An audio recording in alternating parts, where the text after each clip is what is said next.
बात करते हैं अगला साधन। अगला साधन हमारा रहेगा रेडियो। तो रेडियो को श्रव्य साधन की श्रेणी में माना जाता है। तो पत्र पत्रिकाओं के बाद जिस माध्यम ने दुनिया को सबसे ज़्यादा प्रभावित किया वो था रेडियो। रेडियो का आविष्कार जी मार्कोनी। रेडियो का आविष्कार किसने किया? जी मार्कोनी ने। तो जी मार्कोनी इटली के थे। 1895 ईस्वी में रेडियो का आविष्कार किया। इसकी शुरुआती रेडियो स्टेशन जो रहे हैं वो 1921 ईस्वी में अमेरिकी शहर पिट्सबर्ग, न्यूयॉर्क एवं शिकागो में खुले थे। माने प्रारंभिक स्टेशन अमेरिका का शहर है पिट्सबर्ग, न्यूयॉर्क एवं शिकागो में ये खुले थे। भारत में लगभग इसी समय रेडियो की शुरुआत हुई थी। 1921 ईस्वी में मुंबई में टाइम्स ऑफ इंडिया ने डाक तार विभाग के सहयोग से संगीत कार्यक्रम प्रसारित किया था। 1936 ईस्वी में विधिवत ऑल इंडिया रेडियो की स्थापना हुई। तो ये एक और महत्वपूर्ण बात आई, ऑल इंडिया रेडियो की स्थापना कब हुई थी? तो ऑल इंडिया रेडियो की स्थापना 1936 ईस्वी में होती है। आज़ादी के समय भारत में 9 रेडियो स्टेशन खुले थे। मानी 1947 में भारत में 9 रेडियो स्टेशन थे। वो कौन कौन से थे? लखनऊ, दिल्ली, मुंबई, कलकत्ता, मद्रास, तिरुचिरापल्ली, ढाका, लाहौर और पेशावर। ये 9 स्टेशन थे आज़ादी के समय में। और ये विभाजन के बाद ये जो 3 थे ये विभाजन के बाद पाकिस्तान में चले गए थे, ढाका, लाहौर और पेशावर। इसके बाद में आगे देखते हैं रेडियो मूलतः एक रेखीय। अब ये एक और महत्वपूर्ण तथ्य निकल के आया। रेडियो मूलतः एक रेखीय मान लीनियर माध्यम है जिसमें केवल शब्द और ध्वनि ही प्रमुख है। ये भी एक महत्वपूर्ण बात है कि रेडियो में क्या प्रमुख है? शब्द और ध्वनि, यही प्रमुख है। टीवी भी एक रेखीय ही माध्यम माना जाता है। रेडियो समाचार की संरचना अखबारों, टीवी की तरह उल्टा पिरामिड शैली पर आधारित होती है। रेडियो समाचार की संरचना अखबारों, टीवी की तरह से उल्टा पिरामिड शैली पर ही आधारित होती है। उल्टा पिरामिड शैली पर आधारित होती है। तो उल्टा पिरामिड क्या है? उल्टा पिरामिड कैसा होता है? तो उल्टा पिरामिड होता है इस तरीके से, यूं, या इसको और भी बढ़िया तरीके से मैं इसको यहाँ पे करके दिखाता हूँ। उल्टा पिरामिड ये शैली होती है। देखेंगे कि उल्टा पिरामिड शैली पर होती है। टेलीविज़न, इसके बाद में देखते हैं टेलीविज़न में क्या होगा? टेलीविज़न का आविष्कार किसने किया? जॉन डागी बियर्स ने 1925 ईस्वी में लंदन में टेलीविज़न का आविष्कार किया, इसकी खोज की। जॉन लॉगी बेयार्ड ने 1925 ईस्वी में लंदन में टेलीविज़न की स्थापना की। आज टीवी जनसंचार का सबसे लोकप्रिय और ताकतवर माध्यम बन गया है। 1936 ईस्वी तक बीबीसी ने अपनी टीवी सेवा प्रारंभ कर दी थी। भारत में टीवी की शुरुआत 15 सितंबर 1959 ईस्वी में मानी जाती है। एक ये भी महत्वपूर्ण बात है कि भारत में टीवी की शुरुआत कब होती है? तो 15 सितंबर 1959 ईस्वी को। 15 अगस्त 1965 को से भारत में विधिवत टीवी सेवा प्रारंभ कर दी थी। एक ये भी महत्वपूर्ण बात है कि टीवी का भारत में सही तरीके से, विधिवत तरीके से कब प्रारंभ होता है? तो 15 अगस्त 1965 से। 1 अप्रैल 1976 से इसे अलग कर दिया गया और दूरदर्शन नाम दिया गया। अब हमसे पूछा जाता है कि दूरदर्शन, टेलीविज़न का दूरदर्शन नाम कब दिया गया? तो ये 1 अप्रैल 1976 को, और 1984 को इसकी रजत जयंती मनाई गई।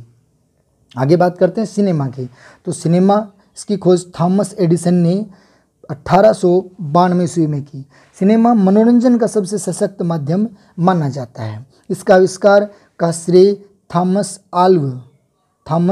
आल्वा एडिसन, ये पूरा नाम इनका, श्रेय थॉमस आल्वा एडिसन ने 1883 ईस्वी में किया है।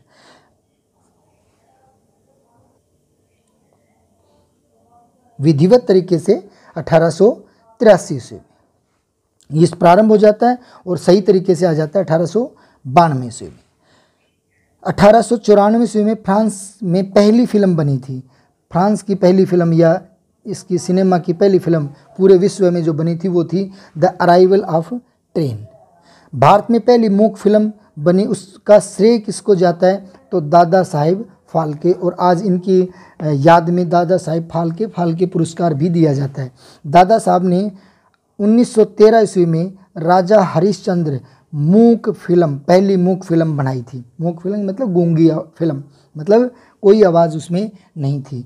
तो ये पहली फिल्म है भारत की राजा हरिश्चंद्र जो मूक थी। और इसके बाद में 1931 ईस्वी में पहली बोलती फिल्म बनी जिसमें आवाज़ थी और चित्र के साथ आवाज़ थी। इसमें केवल चित्र थे और इसमें चित्र के साथ आवाज़ थी। उसका नाम था आलम आरा। विश्व में सबसे अधिक फिल्म निर्माता अगर कोई देश माना जाता है तो वो है भारत देश।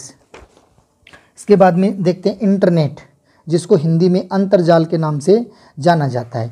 ये सभी माध्यमों का समागम इसको कहा जाता है इंटरनेट को।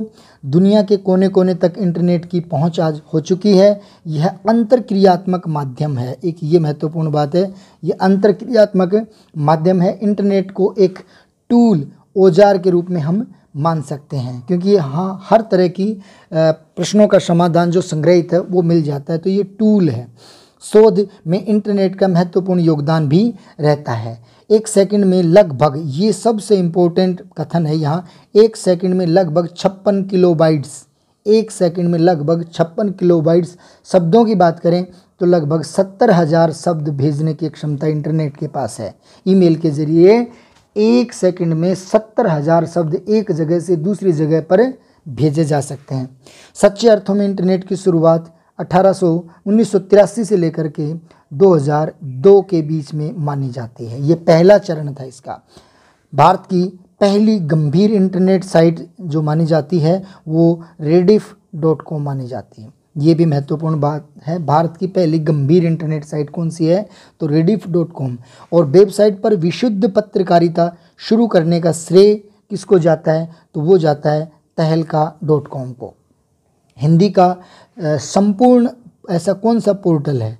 हिंदी का संपूर्ण पोर्टल ये है वेब दुनिया। ये इंपॉर्टेंट प्रश्न है जो प्रतियोगी परीक्षाओं में बहुत बार पूछे जा चुके हैं और उन्हीं का संग्रहित किया गया है। केवल इंटरनेट पर उपलब्ध अखबार है, उसका नाम रहेगा प्रभा साक्षी। ये केवल इंटरनेट पर ही उपलब्ध है। इंटरनेट पत्रकारिता की हिंदी की सर्वश्रेष्ठ साइट किसे मानी जाती है? तो वो है BBC। BBC यह इंटरनेट मानदंडों पर चलने वाली साइट है। इंटरनेट प्रोटोकॉल नेटवर्किंग भी कही जाती है। और आइए इंटरनेट और कंप्यूटर से संबंधित कुछ महत्वपूर्ण बातें उन पर भी चर्चा करते हैं। कंप्यूटर का मस्तिष्क किसे कहा जाता है? तो CPU को इसका कंप्यूटर का मस्तिष्क कहा जाता है। कंप्यूटर का वायरस अगर कहेंगे तो सॉफ्टवेयर को माना जाता है। ईमेल है, ये क्या है? Electronic mail. ईमेल क्या है? Electronic mail. इंटरनेट पर धन का लेन देन किससे किया जाता है? तो धन का लेन देन ई कार्ड से किया जाता है। जो हमारे पास ATM कार्ड होता है वो ई कार्ड का ही उदाहरण है। इंटरनेट पर व्यापार करना किसकी मदद से होता है? इंटरनेट पर जो व्यापार करते हैं वो ई-कॉमर्स के माध्यम से हम व्यापार करते हैं। इसके बाद में देखते हैं और अन्य महत्वपूर्ण प्रश्न। तो और अन्य महत्वपूर्ण इनसे संबंधित जो प्रश्न रहेंगे वो देखते हैं। अन्य महत्वपूर्ण प्रश्न, लोकतंत्र में पत्रकारिता और समाचार मीडिया का मुख्य उत्तरदायित्व सरकार के कामकाज पर निगाह रखना और कहीं भी कोई गड़बड़ी अगर हो तो उसका पर्दाफाश करना। इसे परंपरागत रूप से वॉचडॉग पत्रकारिता कहा जाता है। जो पूछा जाता है कि वॉचडॉग पत्रकारिता क्या है? तो वॉचडॉग पत्रकारिता क्या रहेगी? लोकतंत्र में पत्रकारिता और समाचार मीडिया का मुख्य उत्तरदायित्व सरकार के कामकाज पर निगाह रखना। सरकार क्या काम करती है उसके ऊपर निगरानी करना और कहीं भी अगर कोई गड़बड़ी मिलती है सरकार की तो उसका पर्दाफाश करना। इसे परंपरागत रूप से वॉचडॉग पत्रकारिता कही जाती है।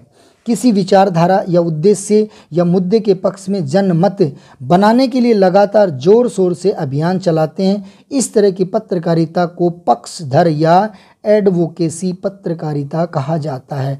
पक्षधर पत्रकारिता या एडवोकेसी पत्रकारिता कही जाती है। इसके बाद में देखते हैं मुद्रण की शुरुआत चीन से हुई मानते हैं।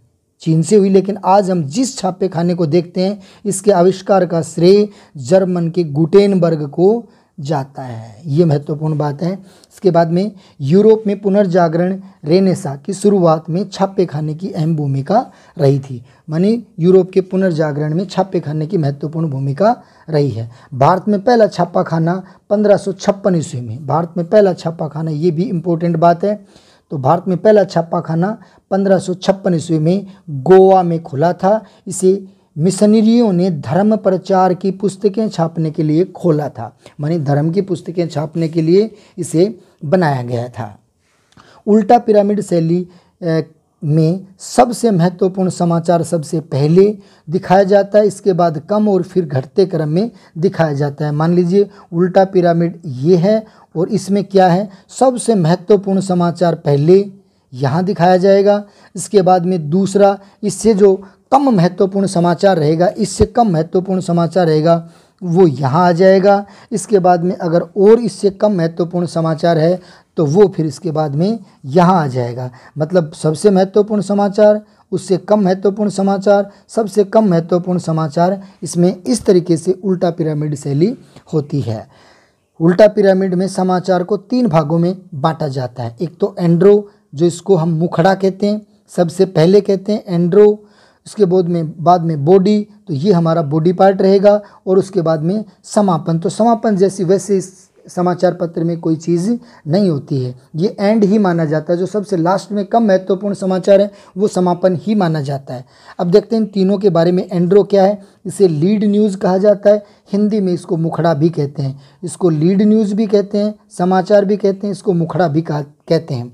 उसके बाद में बात करते हैं दूसरे पार्ट की, जिसको बॉडी।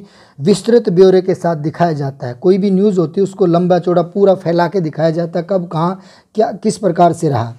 इसके बाद में बात करते हैं अंतिम, तो समापन। समाचार में समापन जैसी कोई चीज़ होती ही नहीं है। जो अंतिम समाचार होता है वही इसका ये अंतिम रूप माना जाता है। इसके बाद में हम चर्चा करते हैं टीवी के बारे में। टीवी की खबरों के विभिन्न चरण कौन कौन से माने जाते हैं। तो मैं इसमें से लगभग सारे महत्वपूर्ण प्रश्नों का संग्रह कर चुका हूं। फिर भी कोई रह जाता है तो अगले किसी वीडियो में बचे हुए प्रश्नों को और डालने का प्रयास करूंगा। टीवी खबरों के विभिन्न चरण। पहला चरण मानते हैं फ्लैश या ब्रेकिंग न्यूज़। किसे कहा जाता है, तो लिखित रूप में टीवी पर प्रसारित किया जाता है जो मुख्य समाचार होते हैं। डाई एंकर क्या है, डाई एंकर क्या है, घटना के दृश्य मिलने पर रिपोर्ट से पहले की जानकारी के आधार पर जानकारी देते रहते हैं। जैसे मान लीजिए टीवी का समाचार वाचक यहाँ है और न्यूज़ देने वाला यहाँ है, तो यहाँ से जब तक ये इसका कनेक्शन इससे ना जुड़े तब तक हम इसके बारे में, इस जगह के बारे में जो बताते हैं वो डाई एंकर है। इसके बाद में फ़ोन इन। फ़ोन इन क्या है, फ़ोन से समाचारों की जानकारी प्राप्त करना। जैसा टीवी में समाचार देखते हैं तो बताते हैं कि फ़ोन के द्वारा हमारे अमुक पत्रकार हमसे जुड़ रहे हैं, और वो अगर जब तक नहीं जुड़ते हैं तब तक हम जो बातें बताते हैं वो डाई एंकर, और जुड़ जाने के बाद में फ़ोन से ये हो जाएगा अपना फ़ोन इन।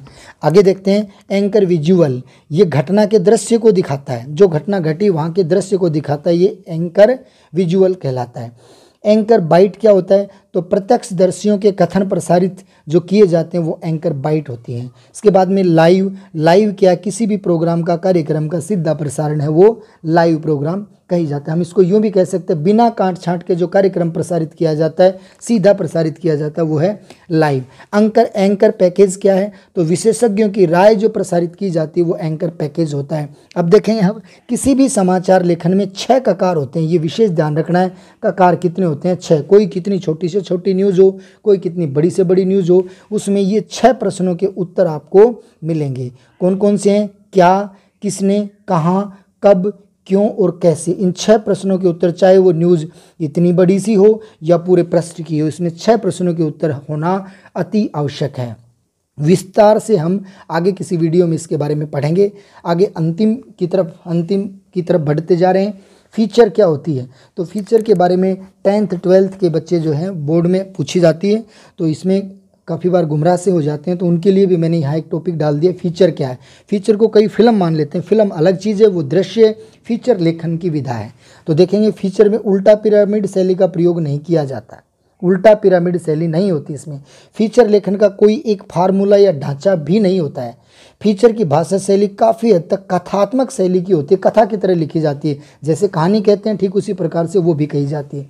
फीचर लेखन में समाचारों के विपरीत सरल रूपकात्मक एवं आकर्षक और मन को छूने वाली भाषा होती है। मानी फीचर में कैसी भाषा होगी? सरल, रूपक जैसी, लोगों को आकर्षित करने वाली, मन को छूने वाली भाषा होती है। और फीचर में भाषा की शान पट्टी नहीं चलती है, शान पट्टी इसमें नहीं चलती, इसमें तो सीधी सरल भाषा होती है। और उसके बाद में अंत में आपको ये भी बता दिया कि फीचर लेखन होता है और फिल्म है वो दृश्य होता है। इसके बाद में कुछ एक प्रश्न और हैं जो महत्वपूर्ण हैं, उनको भी हम आज इसके साथ ही जोड़ लेते हैं। तो अन्य महत्वपूर्ण प्रश्न, ये प्रतियोगी परीक्षाओं में पूछे हुए प्रश्नों का संग्रह इकट्ठा किया है, तो आइए इन पर भी चर्चा करते हैं। जो अब तक आपने पढ़ा उनका सार भी यही है। टेलीफोन के जरिए क्या होता है? मौखिक संचार।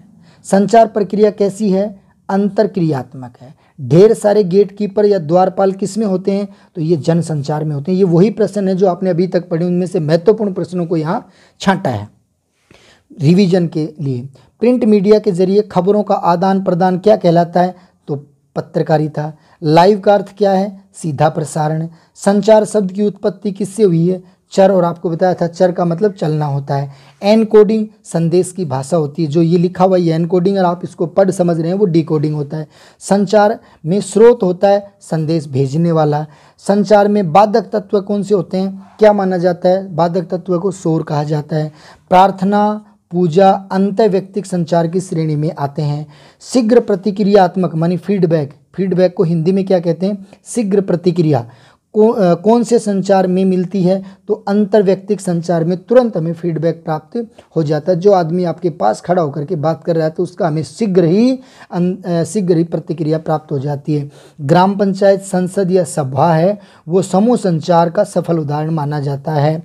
जनसंचार की प्रकृति कैसी है? ये सार्वजनिक है। एजेंडा तय किया जाता है, किस में एजेंडा तय किया जाता है? वो जनसंचार में एजेंडा तय किया जाता है। लोकतंत्र समाज में सरकार और संस्थाओं के कामकाज पर निगरानी रखी जाती है। लोकतांत्रिक समाज में सरकार और संस्थाओं के कामकाज पर निगरानी कौन रखता है? तो ये जनसंचार रखता है। आज़ादी से पहले पत्रकारिता कैसी थी? आज़ादी से पहले पत्रकारिता एक मिशन थी। पत्रकारिता का मूल तत्व क्या है? जिज्ञासा। दैनिक इतिहास लेखन कहा जाता है, माने किसको कहा जाता है? दैनिक इतिहास लेखन समाचार पत्र को। लोकतंत्र का चौथा स्तंभ किसे माना जाता है? पत्रकारिता को। फीडबैक तुरंत प्राप्त नहीं होता, किस में प्राप्त नहीं होता?